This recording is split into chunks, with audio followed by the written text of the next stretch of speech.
669-1057, 578-1057. Those are the numbers into the studio. The email is morningshow@wmji.com. Text line 57906.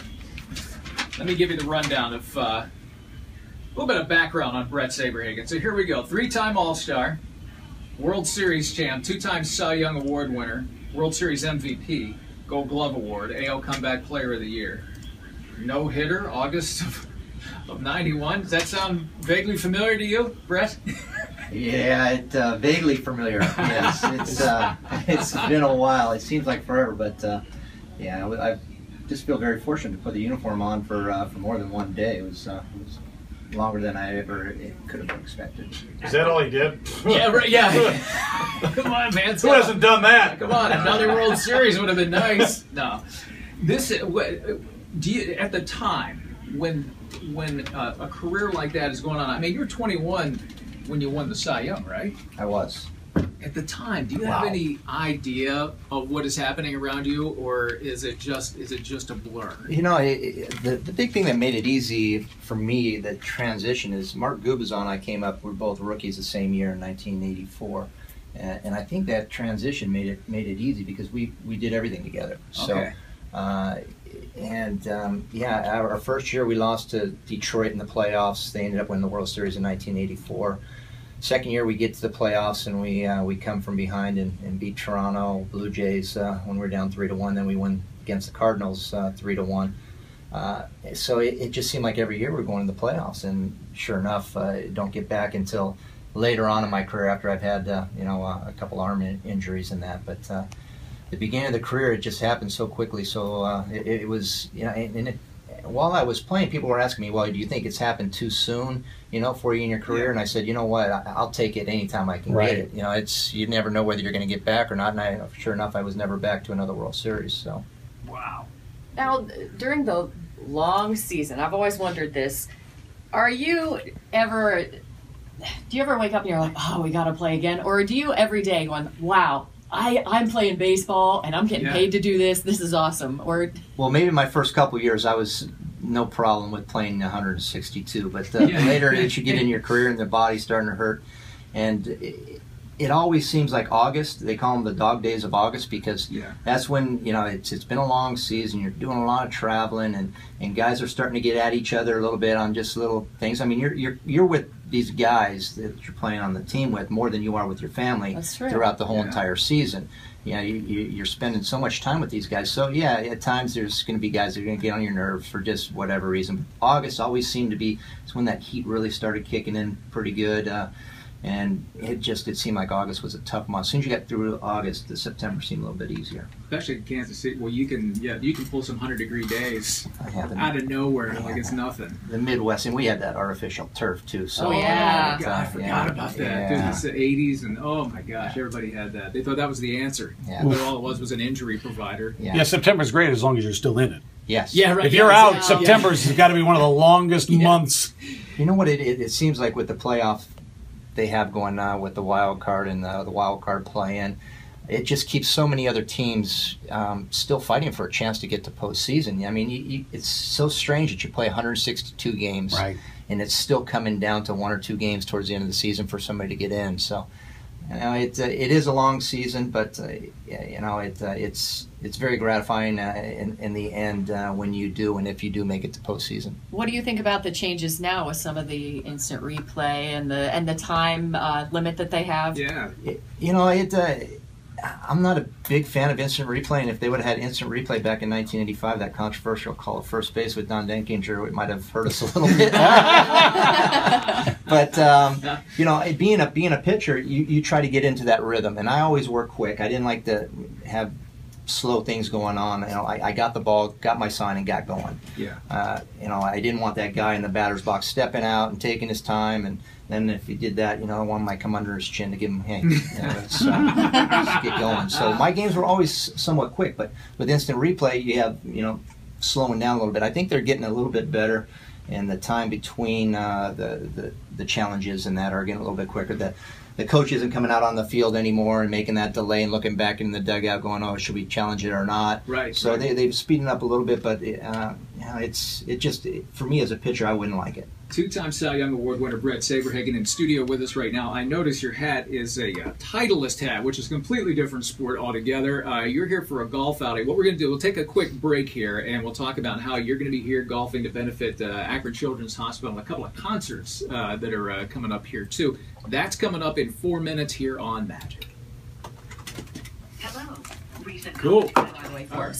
Elk and Elk is all in and a proud partner of the Cleveland Cavaliers. Call 1-800-ELK-OHIO. Tracy Carroll, Majic 105.7 traffic. Tracy, thanks. Kansas City Royals great Bret Saberhagen is with us here. I'll run down it again. 3-time All-Star, World Series champ, World Series MVP. You threw a no-hitter in 91. Did that kind of sneak up on you? Well, it really did, because the team that it was against was the White Sox. And the White Sox had a little scrappy team, and it always seemed that the guys that gave me the most trouble were the guys that just put the ball in play, and they were one of those types of teams. They had a couple of guys. Frank Thomas made the last out of the game. He was their big popper in that. Oh, yeah, man. But I just didn't expect it against that type of a team that puts the ball in play. And it was an exciting time. I've come close a few times, and it was funny because that particular game, after I got to the 7th inning, it was like, okay, now that I'm this close, I've got to focus on each pitch and each hitter rather than trying to get through an inning just not thinking. So I really concentrated, the most I've ever concentrated on trying to get a hitter out on every single pitch and making that quality pitch. Did you have something special that night? I mean, do you know that something's going on? No, not really. You know, it wasn't one of those games where you go, I have no-hit stuff. And normally when you feel like you have that no-hit stuff in the bullpen, you usually go out and get hit pretty good. It's strange. You have that good bullpen, you go out and pitch really bad, and you have that bad bullpen, and the catcher's kind of shaking his head going, I don't know what the heck we're going to put down, because everything I put down is going to get hit, and then sure enough, it's 7, 8 innings later, and you got a shutout going, and it's like, how did I do that? So you've got the no-hitter going, because you just said every batter. But what happens in the dugout? Because apparently, the old jinx of don't talk to him, don't tell him he's got it. They avoid you. And I think that might be worse. Well, and I'm one of those pitchers that I don't like to sit in the corner by myself anytime in that. And when I'm pitching in that, I like to have that looseness. Even when I was on the mound, if I battled, I'll give you for instance, Dave Parker was towards the end of his career, and he was battling me in this one particular at bat. 3-2, fouled off about 3 pitches. Finally, I made this great pitch on 3-2, and he got a line drive base hit.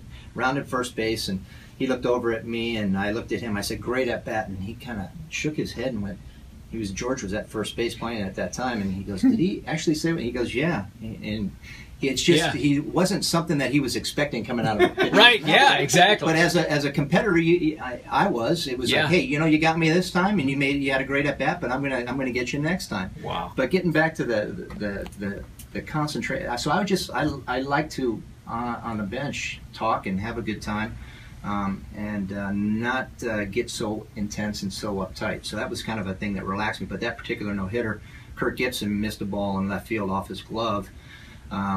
And it was called an error. So it seems like everything I've done has always been a little controversial. But so he missed the ball. If he came in after that inning and he said, after they called that an error, you better get the no-hitter now. That was like in the 5th inning or something like that. And, that's awesome. Yeah, it was talked about actually on the bench that particular game. Wow. Bret Saberhagen in studio with us right now. And the reason you're in town here, and Phil Lopez, a longtime friend of mine, has become a friend of yours, well, at least an acquaintance at the very least. I don't want to put too much on it, even though he's caddied for you at the Pro-Am at Pebble Beach or whatever. I don't know. Lake Tahoe, yeah. So you're in town for the Lopen Charity Golf outing here, and this outing has turned into more than just a golf outing. It's a couple nights of concerts and everything going on here. Yeah, Phil, it was funny. We have a mutual friend. I was playing in a golf tournament out in Las Vegas, and Phil makes up some pretty good golf gear, some pants and stuff. And oh, that's right. His buddy Stun Golf, and his buddy said, are you interested in a pair of these pants? And I said, yeah, these are great. And he goes, well, my friend in Cleveland, Phil Lopez, does this stuff up and that, and he's got a golf tournament. Would you be interested in going to it? And I asked him what it was for, and I said, yeah, it worked out my schedule. So the first time I met Phil was at the airport, him picking me up for a tournament probably about 8 years ago here, 7, 8 years ago. And we hit it off right from the get-go, and we've been very good friends ever since. We take vacations together. Paul's over here, his son, and I'm Uncle Bret. So wow, yeah, there you go. It's become a great thing. And Paulie will figure that out somewhere later on down the road. I get it. Thrilled to be here. That's awesome. But Phil is he does a great job with the charity, and and he does a lot for the community. So it's always fun to come to the Lopen and be a part of this. So Phil, what's going on with the we've got concerts going on here too out at the Northfield Park, right? Yeah. So we have some concerts Thursday. Kip Winger. Nice. Friday is golf at Lake Forest, as Mark Nolan will be playing as well. Wow. Yeah. Heads up. Mark Nolan. Keep your eyes on this guy. And then we do a little concert Friday night with Brother Trouble, Ira Dean, and a guy named Gilby Clark from Guns N' Roses. Right. And then Saturday is our main concert, kind of end the weekend at the Roxino with Starship, with Mickey Thomas, Brother Trouble, and Lou Graham, foreigner, who I believe's going to be talking to you later. Yeah, Lou's going to be chatting with us later on this week at the 8 o'clock hour, so be ready for that. And this is, and again, this is all for Akron Children's Hospital, and you've been doing this for how many years now? This will be, the debate is if it's 12 or 13. And I was a catcher, a few foul balls off the head, so I forget. Yeah, right, yeah. We did Makes take sense. 1 year off when we had my daughter Nikki and Brad, as you know, who helps, had twins. So Okay, that's right. Yeah, I remember that. Yeah. But I believe it's the 13th year, 12th event, or somewhere. I got you. Well, listen, there are still tickets available for the concert, correct? Yeah, so Ticketmaster, you can go online, look up Lou Graham or Starship, the Roxino box office, or our website, which is lopenrocks.com. Okay. There's a few left, so we'd love to see you at the event.